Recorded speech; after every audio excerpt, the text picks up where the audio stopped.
আসসালামু আলাইকুম। ভারত ভেঙে যাচ্ছে এই সতর্কবার্তা দিয়েছেন মমতা ব্যানার্জি গত কয়েকদিন আগে একটি পথসভা অথবা জনসভায়। মমতা ব্যানার্জি ঠিকই ধরতে পেরেছেন, কারণ প্রবীণ রাজনীতিবিদ এবং রাজনীতি সম্বন্ধে কম বেশি বুঝেন।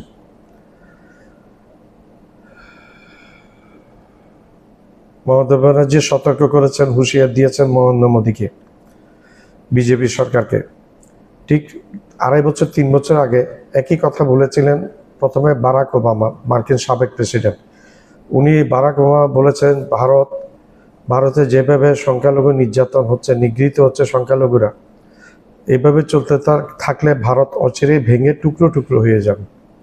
ভাই, সেটা আমার কথা না, বারাক ওবামার কথা।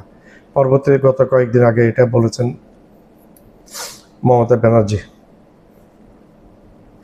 আমি একজন বাংলাদেশি মানুষ, আমি গায়ে পড়ে এগুলা বলতে যাব কেন? তারা বলেছে, সেই কথাগুলোই আমি উচ্চারণ করলাম। পাকিস্তানটা টুকরো হয়েছে দ্বি জাতির তত্ত্বে, বাঙালি এবং নন বাঙালি। আমরা বাংলাদেশিরা পুরো বাংলাদেশের তখন জনসংখ্যা ছিল ইস্ট পাকিস্তানের 7.5 কোটি। আবার সবাই বাংলা ভাষায় কথা বলতো, সবাই বাংলা ভাষায় কথা বলতো, ভাষা একটাই ছিল বাংলা। আর ওয়েস্ট পাকিস্তানে তখন জনসংখ্যা ছিল 4.5 কোটি। তারা সবাই উর্দুতে কথা বলতো, কেউ পশতু, কেউ পাঞ্জাবি, কেউ সিন্ধি, কেউ বেলুচ। ওইখানে বিভিন্ন ভাষা ছিল। উর্দুটা ছিল ওইখানে শুধু একমাত্র ভাষা না, বিভিন্ন ভাষা ছিল। আর তারা সংখ্যালঘু ছিল, আমরা পূর্ব পাকিস্তানের বাঙালিরা ছিলাম সংখ্যাগুরু। কোথায় 7.5 কোটি আর কোথায় 4.5 কোটি। দ্বিজাতি তত্ত্বের ভিত্তিতে পাকিস্তানের জাতির জনক মোহাম্মদ আলী জিন্নাহর নেতৃত্বে ভারত থেকে পাকিস্তান আলাদা হয়ে গেছিল তখন 47 সালে। এবং পাকিস্তান, পূর্ব পাকিস্তান এবং পশ্চিম পাকিস্তান নামে দুইটা অংশে বিভক্ত ছিল। একটা ভারতের পূর্ব দিকে আমরা ছিলাম পূর্ব পাকিস্তান, বর্তমান বাংলাদেশ। আর ভারতের পশ্চিম দিকে পশ্চিম পাকিস্তান, বর্তমান যেটা মূল পাকিস্তান সেটা। তো পাকিস্তান ভাঙার প্রথম নায়ক আমরা ধরি মোহাম্মদ আলী জিন্নাহকে। মোহাম্মদ আলী জিন্নাহ এর পূর্বে ভারতকে ভাঙার সাথে জড়িত মোহাম্মদ আলী জিন্নাহ এবং কায়েদে আজম মোহাম্মদ আলী জিন্নাহ এবং মহাত্মা গান্ধী দোনোজনের নেতৃত্বের থাকা অবস্থায়, ভারতের দোনোজনের রাজনীতি থাকা অবস্থায় ভারত ভেঙে 3 টুকরা হয়েছিল। একটা ইস্ট পাকিস্তান, একটা ওয়েস্ট পাকিস্তান, একটা ভারত, বৃহৎ ভারত। কিন্তু ইস্ট পাকিস্তান ওয়েস্ট পাকিস্তান মিলে তখন পাকিস্তান ছিল, একটা পূর্ব পাকিস্তান, একটা পশ্চিম পাকিস্তান। কিন্তু শাসক ছিল একজন। জাতি তত্ত্বের ভিত্তিতে মোহাম্মদ আলী জিন্নাহ, কায়েদে আজম মোহাম্মদ আলী জিন্নাহ যখন ঢাকা বিশ্ববিদ্যালয়ে ভাষণ দিলেন যে পাকিস্তানের একমাত্র রাষ্ট্রভাষা হবে উর্দু, তৎক্ষণাৎ ফেটে পড়ল পুরা পূর্ব পাকিস্তান এবং ভাষার জন্য আন্দোলন হলো। সেই আন্দোলনে গুলিতে নিহত হলো সালাম, জব্বার, বরকত, রফিক।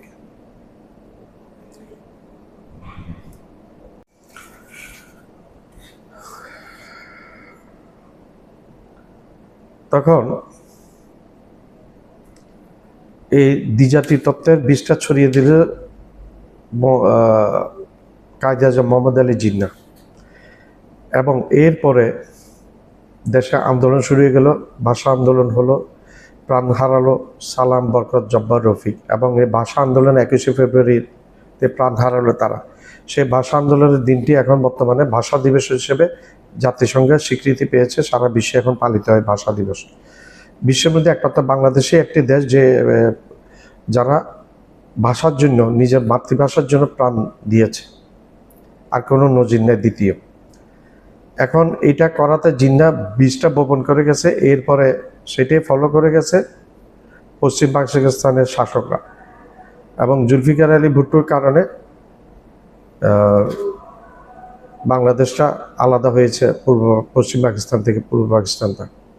সেটা বিস্তারিত আমি আমার পুরো ভিডিওতে বলেছি, এখন বলতে যাব না। ঠিক একই রকম ঘটনা ঘটছে বর্তমানে ভারতের সাম শর্মা, বিজেপির, এ ভাষণে বলছে যে যারা বাংলাতে কথা বলে তারা সবাই বাংলাদেশি, তারা বাঙালি এবং তারা বাংলাদেশি। যারা বাংলাতে কথা বলে তারা বাংলাদেশি। তো পশ্চিমবঙ্গের ভাই এত কোটি মানুষ, 6-7 কোটি মানুষ, তারা কি সবাই বাংলাদেশি? আমরা বাংলাদেশের যারা আছে আমরা তো স্বীকার করি আমরা ভারতীয়, আমরা বাংলাদেশি। আমরা ইস্ট পাকিস্তানে ছিলাম, ইস্ট পাকিস্তান ওয়েস্ট পাকিস্তান থেকে আলাদা হয়ে বাংলাদেশ স্বাধীন দেশে পরিণত, একটা স্বাধীন রাষ্ট্র হয়েছে। এখন মূর্খ বিজেপির মূর্খ প্রধানমন্ত্রী নরেন্দ্র মোদী, তার মূর্খ এমপি, তার মূর্খ নেতা, তার মূর্খ স্বরাষ্ট্রমন্ত্রী অমিত শাহ, তার মূর্খ আদিত্যনাথ, যোগী আদিত্যনাথ, উত্তরপ্রদেশের মুখ্যমন্ত্রী, মূর্খ একটা। এগুলো সবগুলোর মধ্যে মুসলিম নিধনের একটা হিংসার বীজ বপন করা আছে সবসময়। তো কি বলবো আর এদেরকে। একই রকম বাংলাদেশের মতো এখন যাচ্ছে যে এই কথা বলার সাথে সাথে যখন শর্মা যখন বলল বিজেপির যে বাংলায় যারা কথা বলে তারা বাংলাদেশি, রেগে মেগে অঙ্গার হয়ে গেছেন পশ্চিমবাংলার মুখ্যমন্ত্রী মমতা ব্যানার্জি। উনি রাস্তায় নেমে গেছেন এবং আন্দোলন চলছে প্রচণ্ড মোদির বিরুদ্ধে এবং মোদিকে পদত্যাগ করার জন্য বলছে। এরপরে তার প্রতিবাদ করেছে তামিলনাড়ুর মুখ্যমন্ত্রী। এই বিজেপির এই নেতার মন্তব্য, বাংলা ভাষায় কথা বললে সবাই বাংলাদেশে, এটা প্রতিবাদ করেছে তামিলনাড়ুর মুখ্যমন্ত্রী। ভারতের মধ্যে ভারত ভাঙার কাজটা মোদি খুব সহজ করে দিয়েছে। ভারত যে আজকে আর কালকে ভেঙে টুকরো হয়ে যাবে সেটা আমরা মুসলমানরা বিশ্বাস করি। সেটা আমাদের হাদিস আছে, গাজাউর তেলহীন হাদিসে স্পষ্ট আছে যে ভারত টুকরো টুকরো হয়ে যাবে এবং চীন দ্বারাই হবে, সেটাও উল্লেখ ছিল। তো এখন সেটার নরেন্দ্র মোদী অনেকাংশে এগিয়ে দিয়েছে। ধন্যবাদ নরেন্দ্র মোদীকে। এই অযোগ্য একটা চাওয়ালাকে প্রধানমন্ত্রী বানিয়েছে, অযোগ্য একটা পেট মোটা মাথা মোটাকে স্বরাষ্ট্রমন্ত্রী বানিয়েছে। এই পুরা হিন্দুত্ববাদী এই সরকারটা পুরা ভারতকে শেষ করে দিচ্ছে। ভারত ভাঙার আলামত প্রকাশ হয়ে গেছে। এর মধ্যে ট্রাম্প দিয়েছে ছাঁচা ছোলা, 50% ট্যারিফ বসিয়ে দিয়েছে ভারতকে। এখন ভারত না পারবে গার্মেন্টস রপ্তানি করতে, গার্মেন্টস রপ্তানি করলে ট্যারিফ দিয়ে 50% ট্যারিফ দিয়ে গার্মেন্টস রপ্তানি করলে সেটার থেকে তুলনায় বাংলাদেশের কাপড়ের মানও ভালো এবং বাংলাদেশের ট্যারিফও কম, 25%। বাংলাদেশের কাপড়ের দাম থাকবে সুলভ মূল্যে। বাংলাদেশ, পাকিস্তান এবং ভিয়েতনাম লাভবান হবে এটাতে। আসলে এখন মোদি ছেড়ে দেমা কেঁদে বাঁচে, মুখে না বললেও একই হয়ে গেছে। এখন মোদি রাশিয়ার সাথে বলছে যে রাশিয়া থেকে আমরা তেল কিনবো, তেল কিনা বন্ধ করবো না। এটাতে গরম হয়ে বাস আরও 25% বসেছে, মোট 50% অগাস্টের শেষ সপ্তাহ থেকে চালু হয়ে যাবে। এখন কিন্তু 25% চলছে। এখন রাশিয়া তো সব কাপড় কিনে না, রাশিয়া আমেরিকা অনেক কাপড় কিনে ভারত থেকে এবং ইউরোপে কাপড় কিনে। তখন ভারতের লক্ষ লক্ষ শ্রমিক বেকার হয়ে যাবে, করার কিছু থাকবে না। ভারতের অর্থনীতি মেরুদণ্ড এমনি ভেঙে দিয়েছে নরেন্দ্র মোদী বাংলাদেশের সাথে সম্পর্ক নষ্ট করে।